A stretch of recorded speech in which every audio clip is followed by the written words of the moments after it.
आदाब, नमस्कार। The red mic दुनिया में आपका स्वागत है। मैं हूं सौरभ शुक्ला और हमारे साथ हमारे editor foreign affairs Saurabh Kumar Shahi भी मौजूद हैं। जब ट्रम्प साहब अपना प्रचार कर रहे थे चुनाव का अमेरिका में, तो वो कह रहे थे कि अगर वो आ गए, रिपब्लिकन्स आ गए सत्ता में, तो वो एक सबसे बड़ा काम करेंगे कि वो गजा में चल रहे इजराइल और हमास के बीच युद्ध को खत्म कर देंगे, बंद करवा देंगे।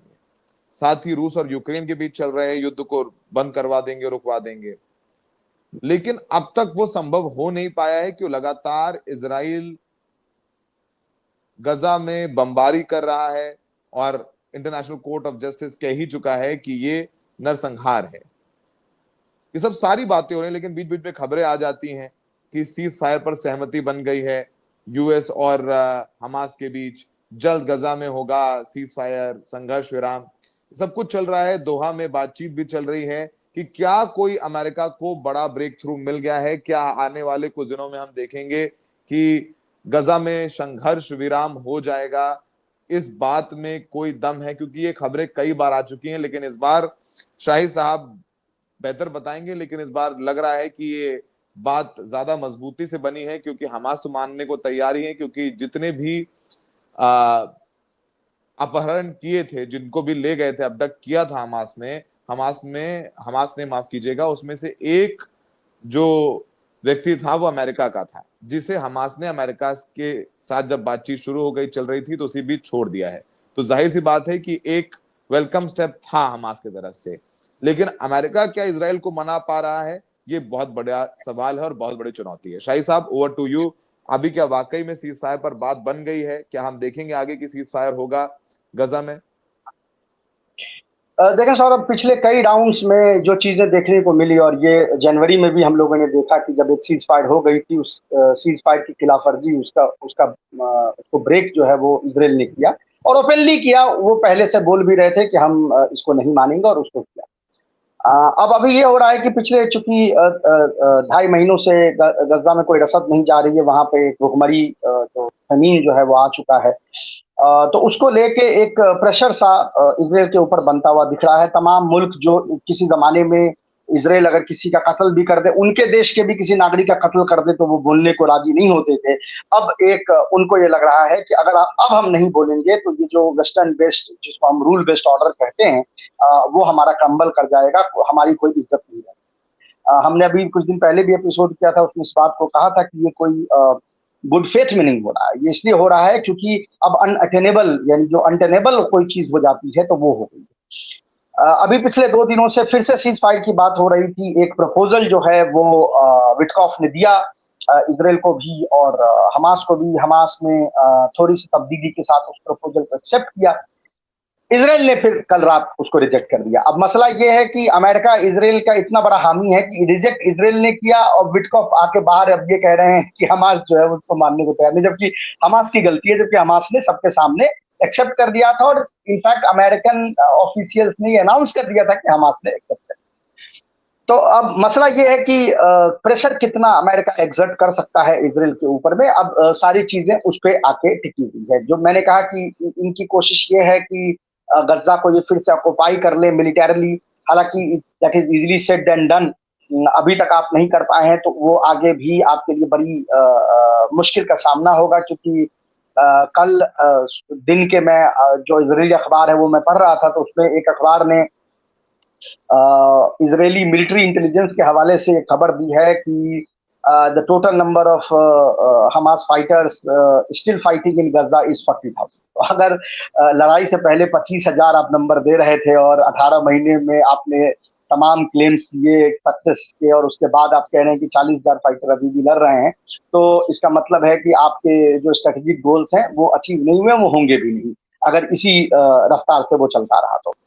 अब मसला यह है कि बाकी सारे देश जो हैं वो अब अपनी इस पे हरकत जो है वो तेज कर रहे हैं। जैसे अब कल रात हमारे दर्शकों ने अगर आज सुबह न्यूज देखा होगा, तो उनको पता होगा कि आयरलैंड ने अब ये कह दिया है कि ऑक्युपाइड इलाके जो इलीगली ऑक्युपाइड इलाके हैं पैलेस्टाइन के, उसमें से किसी भी बिजनेस के साथ, वहां का कोई भी फैक्ट्री हो, वहां की कोई भी वेयर हाउस हो, कुछ भी हो, तो उसके साथ अब वो ट्रेड जो है वो नहीं करेंगे। और इस बाबत उन्होंने आयरलैंड पार्लियामेंट में एक बिल भी पेश किया है, जिसके पास हो जाने की पूरी उम्मीद जो है वो दिख रही है, क्योंकि उनके पास वो नंबर्स हैं। तो ये एक प्रेशर सा उनके ऊपर आपको नजर जो है वो आ रहा है। ये चीजें अभी तक नहीं हुई थी। हमने पहले भी बात की थी कि स्पेन और इटली ने वो प्रेशर जो है वो इससे पहले भी एग्जर्ट उनके ऊपर किया है। एक और चीज जो एक प्रेशर दिख रहा है वो जर्मनी के तरफ, जो कल जर्मनी के चांसलर ने बोला है, वो बहुत ही इंपॉर्टेंट है। मैं यहाँ दर्शकों को फिर से याद दिला दूं कि सेकेंड वर्ल्ड वॉर में जर्मनी का जो रवैया यहूदियों के साथ रहा था, उसके बाद इस कदर जर्मन गिल्ट जो है वो है कि वो यहूदियों के सारे कत्लेआम, वो जो कत्लेआम इजरायली करते हैं या कुछ भी करते हैं, उसमें उनकी सहमति होती है। यानी जर्मनी ये कहता है कि हमने इनके साथ बुरा किया हुआ है, तो ये दुनिया के साथ कुछ भी बुरा करें, हम इनका साथ। तो जर्मनी बिल्कुल मतलब अडिग रहता है अपने सपोर्ट में। कल जर्मन चांसलर ने कह दिया, हमारी स्क्रीन पे चल रहा है, हमारे दर्शक देख सकते हैं, Israeli attacks can no longer be justified fight against Hamas. उन्होंने कहा कि public stated that Israel's recent escalation in Gaza has crossed the line, saying the humanitarian toll on civilians can no longer be justified as a fight against Hamas terrorism. Speaking to the broadcast, Merz said harming the civilian population to such an extent has increasingly been the case in recent days in indefensible. तो यानी ये जो आखिरी के pillar हैं जो Israel के साथ हैं, वो भी अब उखड़ने लगे हैं। अमेरिका का भी पीछे से दबाव है। इनफैक्ट जो इजरायली एनालिस्ट हैं जिनसे मेरी बात हो रही थी कल, वो ये कह रहे थे कि पब्लिकली अमेरिका अभी भी क्रिटिसाइज करने से बच रहा है, क्योंकि यहूदी लॉबी का जो अमेरिका में उनके जो असर हैं वो इस तरह से हैं। बट अगर आप पीछे की तरफ जो फोन कॉल्स हो रही हैं, एक बात ये भी है कि आपने बड़ी डिटेल में बताई, ये जो जर्मन प्रेशर है या आयरलैंड का प्रेशर है, आपने पहले बहुत चर्चा की है कि इंटरनेशनल कोर्ट ऑफ जस्टिस से जाहिर सी बात है जिस तरीके की कड़ी टिप्पणियां आई, ये तक कह दिया गया नरसंहार किया जा रहा है, नेतन्याहू उसके दोषी हैं, साउथ अफ्रीका का रोल पता है। इजराइल किसी के भी दबाव में आने को तैयार नहीं है। अगर आप पता कर पाए हो या आपके सूत्रों से जानकारी हो, आखिर इजराइल चाहता क्या है, कहां जाकर के रुकेगा? उन्हें भी पता चल गया कि हमास हथियार तो रखेगा नहीं, वो सवाल आउट ऑफ द क्वेश्चन, वो होना आउट ऑफ द क्वेश्चन है, उसमें कोई भी सहमति नहीं बन पाएगी। क्या तब तक जब तक हमास हथियार नहीं रखेगा ये लोग स्ट्राइक करते रहेंगे और इंटरनेशनल प्रेशर इनके लिए क्या कुछ भी मायने नहीं रखता? नहीं, देखिए, इंटरनेशनल प्रेशर अभी तक मायने इसलिए नहीं रख रहा था क्योंकि उसमें बार्क था, बाइट नहीं था। वो भौंकता हुआ कुत्ता जो होता है, वो अगर काटे नहीं तो उसकी कोई इज्जत रहती नहीं है। अब जब ये पार्लियामेंट वगैरह से अगर ये कानून पास होने लगे, तो फिर इजराइल के ऊपर में प्रेशर इसलिए बनेगा क्योंकि इजराइल की पूरी इकोनॉमी यूरोप के साथ जो उसका ट्रेड है उस पर डिपेंडेंट है। तो मतलब अब आपको you have to hit where it hurts. अभी तक सिर्फ बातें हो रही थी, लेकिन जैसे स्पेन ने कह दिया कि हम ट्रेड नहीं करेंगे, या इटली ने कह दिया कि हम कोशिश कर रहे हैं कि पार्लियामेंट से पास करा दें कि इनके साथ ट्रेड नहीं होगा, आयरलैंड कह रहा है। तो अगर ये कंट्रीज ने, इन्होंने अपने थ्रेट जो इकोनॉमिक प्यूनिटिव मेजर्स, उसके थ्रेट को अगर इन्होंने इंप्लीमेंट करना शुरू किया, तो चाहे नेतन्याहू हो चाहे कोई हो, उनके ऊपर प्रेशर बन जाएगा कि वो सीज फायर करें। हम बार बार ये डिस्कस कर चुके हैं कि सीज फायर इसलिए नहीं हो रहा है कि अव्वल दो चीजें हैं। नेतन्याहू का अपना पॉलिटिकल कैरियर है, उनको लगता है कि जैसे ही होगा तो सरकार गिर जाएगी, उसके बाद इलेक्शन होगा, वो नहीं जीतेंगे, और नहीं जीतेंगे तो फिर उनके ऊपर जो करप्शन चार्जेस हैं उसके अंतर्गत उनको जेल जाना पड़ेगा। वो जेल जाने से बचना चाह रहे हैं, उसके लिए वो वॉर को कंटिन्यू रखना चाह रहे हैं। लेकिन एक चीज जो यहाँ पे साफ नजर आ रही है वो ये नजर आ रही है कि अब यानी इसमें कोई दो राय नहीं है कि इजरायली पब्लिक जो है जेनोसाइडल है। या आप अपने स्क्रीन पे एक चीज देख रहे हैं, मैक्स ब्लूमेंथल बहुत फेमस अमेरिकन जर्नलिस्ट हैं, फेमस अमेरिकन जर्नलिस्ट तो हैं ही, खुद यहूदी हैं, यानी यहूदी धर्म से आते हैं। उन्होंने एक ट्वीट किया है, ये एक नया सर्वे है, पेंसिल्वेनिया स्टेट यूनिवर्सिटी ने किया है इजराइल के अंतर्गत। वो क्या कह रहे हैं, सर्वे ये कहती है कि 82% support the force expulsion of residents of Gaza, यानी 82% इजरायली जो यहूदी हैं वो चाहते हैं कि इनको एक्सपेल कर दिया जाए। 56% support the force expulsion of Arab citizen of Israel, अपने जो अरब सिटीजन है उनको एक्सपेल करना चाहते हैं। तो इससे ये पता चलता है कि इजरायली सोसाइटी में वॉर को लेके कोई आइडियोलॉजिकल इख्तिलाफ नहीं, वो परेशान हैं कि वॉर के कारण इकोनॉमिक कंडीशन खराब हो रही है, स्टेबलाइज नहीं हो रहा, एयरपोर्ट बार बार बंद हो जा रहे हैं, टूरिज्म नहीं बढ़ रहा, इससे परेशान है। आइडियोलॉजिकल इख्तिलाफ नहीं, जेनोसाइडल बाय नेचर है इजरायली पब्लिक जो है, वो जेनोसाइडल बाय नेचर है, एथनिक क्लिंजिंग को सपोर्ट करती है, जो इस डेटा में आपको नजर आ रही है। इसके बाद वाला चार्ट दिखाएं, उसमें और बड़ा क्लियर हो जाएगा। और ये भी कहते हैं कि ये बिब्लिकल टर्म में बात करते हैं, यानी बाइबल में जिस टर्म का यूज किया गया है जिन यानी दुश्मनों के लिए कि उनका नरसंहार हो जाना चाहिए, उनका कत्लेआम हो जाना चाहिए, वो टर्मिनोलॉजी भी इजरायली यूज करते हैं। ये आप अपने स्क्रीन पर डेटा देख ये सकते हैं। फुल इससे स्क्रीन पहले कर जो दीजिए, ट्वीट में ये जो फुल इससे स्क्रीन पहले करवा लेते हैं जी, ये फुल स्क्रीन कर ट्वीट लीजिए में तो जो शाही चीजें साहब। थी वो अब डेटा जो है वो आपको अपने उसमें नजर आ रहा है कि इजरायली पब्लिक में वाइड स्प्रेड सपोर्ट है जेनोसाइड को लेकर, लेकिन सरकार को लेकर वो सपोर्ट क्यों नहीं है? क्योंकि जेनोसाइड ही इकलौती चीज नहीं है ना। इकोनॉमिक कंडीशन क्या है, जॉब कैसा है, इन्फ्लेशन क्या चल रहा है, इन सारी चीजों पर फर्क पड़ता है। और नेतन्याहू के कोalition को जो अभी सबसे नजदीक जो एग्जिट पोल आई है वो कहती है कि 48 से ज्यादा सीट नहीं मिलेगी। इसराइल के पार्लियामेंट में 61 सीट चाहिए मिनिमम आपको बहुमत के लिए, तो यानी बहुमत से जी बहुत नीचे रह जाएंगे। तो ये डर जो है वापस आ नेतन्याहू को जाएगी सता रहा है। लेकिन जी। अगर वही मैं कह रहा हूं कि अगर इस पे स्ट्रेस किया गया, अगर ये चीजें यानी एक तरीके से अगर इकोनॉमिक प्रिवेंटिव मेजर्स जो है लगाए गए तो फिर ये मुश्किल हो जाएगा। और मैं ये भी कह रहा हूं कि एक इसके प्रति माहौल बन रहा है। जैसा अभी आपने सुना होगा सौरभ की पिछले हफ्ते ये कह रहे थे कि उनरवा को तो बैन कर दिया इसराइल ने, तो भाई अब रसद कैसे पहुंचेगी गजा में, इतना प्रेशर है। तो उन्होंने कहा कि हम एक इंटरनेशनल ग्रुप बनाएंगे जो अमेरिकन मर्सनरी जिसमें रहेंगे, और मर्सनरी जो है वो डिस्ट्रीब्यूट करेंगे रसद रसद। को। और हाँ, और बेसिकली उसको यूज किया जाएगा गजा को एथनिकली क्लींस करने। वो प्रोग्राम इतना अनपॉपुलर था कि मर्सिनरी जो कि पैसे के लिए कुछ भी करने को तैयार है, उन्होंने मना कर। 3 नंबर प्लेट चलाइए, देखिए ट्वीट है। ये जो ऑर्गेनाइजेशन थी इन्होंने बनाया था जिसका नाम रखा था गाजा ह्यूमैनिटेरियन फाउंडेशन, और उसको चला रहा था इसराइल और अमेरिका, और वो कोशिश कर रहा था कि रसद किसी तरह थोड़ा मोड़ा पहुंचाया जाए लेकिन एथनिकली गाजा को क्लीन कर दिया जाए। उसके डायरेक्टर ने इस्तीफा दे दिया, और इस्तीफा देकर क्या कह रहा है, Jake Wood has resigned executive director of the Gaza Humanitarian Foundation, Israeli plan for aid distribution. वो कह रहे हैं it is so bad that even the mercenary that were handpicked by Israel to run food kitchens in concentration camps in Gaza cannot stomach the Israel's genocidal sentence. अच्छा, इसमें बहुत बड़ा दबाव जो है, क्योंकि इन्होंने अपना ऑफिस स्विट्जरलैंड में खोला, तो स्विट्जरलैंड गवर्नमेंट ने इनको दबाव दिया कि ये जो है हम इसको तस्लीम नहीं करते हैं, this is an ethnic cleansing time.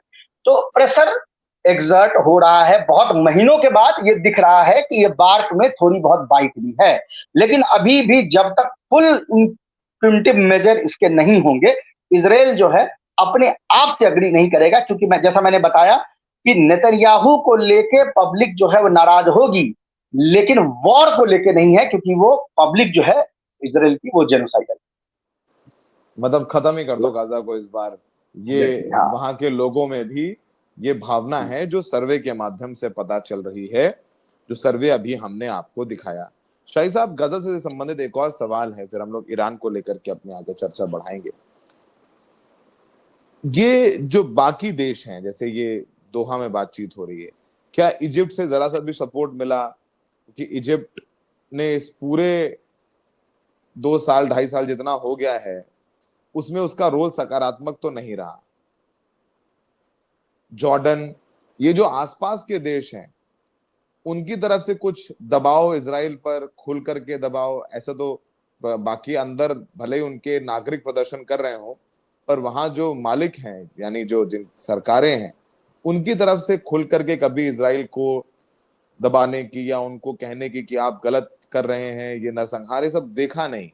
तो अभी भी वो सब जो अरब या मुस्लिम वर्ल्ड है उसमें लेबनान और ईरान को छोड़कर अभी भी वो जो साथ मिलना चाहिए वो गजा को नहीं मिल रहा है, और इजराइल लगातार वहां पर नरसंहार कर रहा है। जी बिल्कुल। देखिए, अगर आप इजिप्ट और जॉर्डन के रवैये को देखें तो प्रेशर के नाम पे तो खैर उनके पास बहुत ज्यादा हैंडल है भी नहीं, है हैंडल, चाहें तो वो प्रेशराइज कर सकते हैं लेकिन करते नहीं है, क्योंकि ये चाहते हैं कि हमास जो है वो खत्म हो जाए। क्यों खत्म हो जाए? क्योंकि इनके देशों में भी डेमोक्रेसी नहीं है, और वहां पर भी हमास की जो आइडियोलॉजिकल फादर है, जो ग्रुप है जिसको इख्वानुल मुस्लिमीन यानी मुस्लिम ब्रदरहुड कहते हैं, वो इन दोनों देशों में भी मजबूत है। यानी वो इजिप्ट में भी मजबूत है। इजिप्ट में तो बीच में एक बार सत्ता में भी आई थी, लेकिन उसको फिर से उसका सत्ता पलट कर दिया गया। और उर्दून में यानी जॉर्डन में भी वो मजबूत हैं दोनों जगहों पे। इनको ये लगता है कि अगर तो ये दोनों ग्रुप जो है और इनको अगर यहाँ पे हमास को सफलता मिली तो ये दो ग्रुप हमारे यहाँ भी तख्ता पलट कर देंगे, क्योंकि दोनों जगह की जो हुकूमतें हैं वो डीपली अनपॉपुलर है, और वहां जो मुस्लिम ब्रदरहुड है उसको एक वाइड स्प्रेड सपोर्ट जो है लोगों का मिल रहा है। मुस्लिम ब्रदरहुड की जीत जो है सीरिया में हो गई है, उससे और इम्बोल्डेंड हो गए हैं, तो इनको ये डर है, तो इसलिए ये भी चाहते हैं कि हमास का खात्मा हो। लेकिन इनको ये भी डर लगता है कि अगर ये गज्जा का एक्सपल्सन हुआ, जो एथनिक क्लिंजिंग हुई, तो इनके यहाँ जनरल पब्लिक गदर कर देगी और इनकी हुकूमत जो है गिर जाएगी। तो वो इसको बैलेंसिंग एक्ट में, यानी वो चाहते हैं कि हमास का खात्मा भी हो, लेकिन वो ये भी चाहते हैं, ये नहीं चाहते कि एक्सपल्सन हो, क्योंकि ये यानी अगेन गुड फेथ में नहीं कर रहे हैं, वो इसलिए कर रहे हैं क्योंकि उनके यहाँ सत्ता जो है वो उनके हाथों से ना निकल जाए। मोर और लेस यही सुन्नी देशों का यहाँ पे आपको रवैया देखने को मिलेगा जो रीजन में है।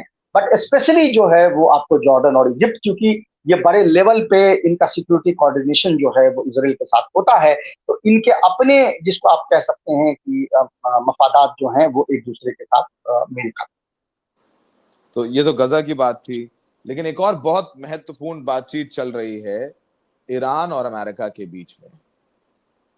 अमेरिका के राष्ट्रपति डोनाल्ड ट्रंप साहब का बयान आया है और वो कह रहे हैं कि बहुत अच्छी बातचीत ईरान को लेकर, ईरान के साथ चल रही है अमेरिका की, और बहुत जल्द एक खुशखबरी जो है वो सुनने को मिल सकती है। वो बयान में कहते हैं कि we want to see if we can stop that, and Israel we have been talking to them and we want to see if we can stop the whole situation as quickly as possible. ये वो गजा के संदर्भ में कह रहे हैं। और वो फिर कह रहे हैं कि I have a feeling that I might be telling you something good, we have had some real progress, serious progress. मतलब मैं कुछ दिनों में बताऊंगा कि बहुत सीरियस प्रोग्रेस हो रही है। जो ईरान और अमेरिका की बात हो रही है न्यूक्लियर चीजों को लेकर के, तो काफी कुछ है। तो यहां पर भी लग रहा है कि कुछ ब्रेक थ्रू बनने के आसार हैं, माहौल नजर आ रहा है। शाही साहब, लगातार जब पहली मीटिंग हुई उसके बाद से आप रिपोर्ट करते हुए आए हैं ईरान और अमेरिका के बीच जो बातचीत हो रही है, आपको लगता है ट्रंप साहब की इस बात से इत्तेफाक रखते हैं कि कोई खुशखबरी मिल सकती है? क्या ईरान और अमेरिका के बाद समझौता हो सकता है? अगर हो गया तो एक बहुत बड़ी खबर होगी इंटरनेशनली, उसका असर गजा और इसराइल के बीच चल रहे युद्ध पर भी होगा। शाही साहब, ओवर टू यू। जी सौरभ, देखें वो अंग्रेजी में हम लोग एक वो एडेज बोलते हैं ना, there is many a miss between the cup and the lips. तो चाय आपने यहाँ से उठा के कॉफी यहाँ तक ले गए और कई बार ऐसा होता है कि उस बीच से वो गिर जाता है। तो डोनाल्ड ट्रंप जहां भी जिस चीज में भी शामिल हो वहां पे बड़ा कॉशस ऑप्टिमिज्म या रखनी पड़ती है ना। वो हम देख चुके हैं, इतनी बार ये आदमी यू टर्न लेता है कि मतलब क्या ही बताएगा। मतलब अगर ये गाड़ी चला रहे होते तो एवरी यू टर्न पे यू टर्न ले लेते, ये वो गोल गोल घूम रहे होते। तो अब मसला ये है कि देखिए प्रोग्रेस हुई है, लेकिन एक और चीज भी आपने नोटिस किया होगा, हमारे दर्शक जो हैं वो भी नोटिस कर रहे होंगे कि पब्लिक पोस्चरिंग और कमरे में जो बातचीत हो रही है उसमें बड़ा इख्तलाफ है। कमरे में जो बातचीत हो रही है, क्योंकि मेरी जो ईरानियन सोर्सेज हैं, इनफैक्ट जो यूएस में भी हमारे सोर्सेज हैं, उनसे जब हमारी बात होती है तो वो कुछ और कहते हैं। दोनों मतलब कमरे के अंदर जो बातचीत हो रही है उसमें ईरानियन और अमेरिकन सोर्सेज दोनों एक बात कह रहे हैं। कमरे के बाहर जो वक्तव्य आ रहे हैं विटकॉफ के या और जो तमाम ऑफिशियल्स हैं, वो कमरे के अंदर जो बातचीत हो रही है उससे मेल खाते हुए नजर नहीं आते हैं। तो इसीलिए मैं ये बोलूंगा कि अगर इस तरह की चीज, हालांकि ये जो अभी आपने जो बयान पढ़ा है, ये अभी तक का सबसे ऑप्टिमिज्म से भरा हुआ बयान अमेरिका की तरफ से आया है, लेकिन मैं फिर भी कॉशियस ऑप्टिमिज्म की सलाह यहाँ पे अपने दर्शकों को देता हूं। रेड लाइन क्या है? अमेरिका ने शुरू में ये कहा कि हमारा रेड लाइन ये है कि ईरान न्यूक्लियर बॉम्ब ना बनाए। तो ये तो कभी था ही नहीं, ईरान तो शुरू से कह रहा है भाई हम न्यूक्लियर बॉम्ब नहीं बना रहे हैं, फतवा भी जारी हो चुका है। लेकिन फिर कुछ दिनों के बाद वो कह रहे हैं कि नहीं, हम चाहते हैं कि जीरो इनरिचमेंट हो। अब ईरान का रेड लाइन है इनरिचमेंट की, नहीं इनरिचमेंट तो हमारे अधिकार है, हम इनरिचमेंट तो करेंगे। 3.25% एनरिचमेंट जो है वो तो दुनिया के सारे देशों को अधिकार है जिन्होंने एनपीटी पे साइन कर रखा है, न्यूक्लियर नॉन प्रोलिफरेशन ट्रीटी पे जिन्होंने साइन कर रखा है, उन सबका अधिकार है कि 3.25% वो परसेंटेज पे वो एनरिचमेंट कर सकते हैं। तो उनका कहना है कि हमारा रेड लाइन ये है 3.25% वाला। अमेरिका फिर कभी कहता है कि नहीं हम पीछे बात करते, तो ये समझ नहीं आ रहा। अभी जो लास्ट राउंड वीकेंड पे जो सैटरडे को हुआ है वहां रोम में, उससे ये बात जरूर निकल के आई है कि एक दूसरे के पोजीशन को बड़ा मतलब क्लियरिटी से समझा गया है। और उन्होंने बोला है कि we are withdrawing to our respective capitals for further consultation, क्योंकि वो उनके एक जब जो टीम जाती है उसको एक सर्टेन अधिकार दिया जाता है, उस अधिकार के बियॉन्ड वो निगोशिएट नहीं कर सकती, तो बार बार they will have to come back for consultation to their respective capital. तो वो अब हो रहा है।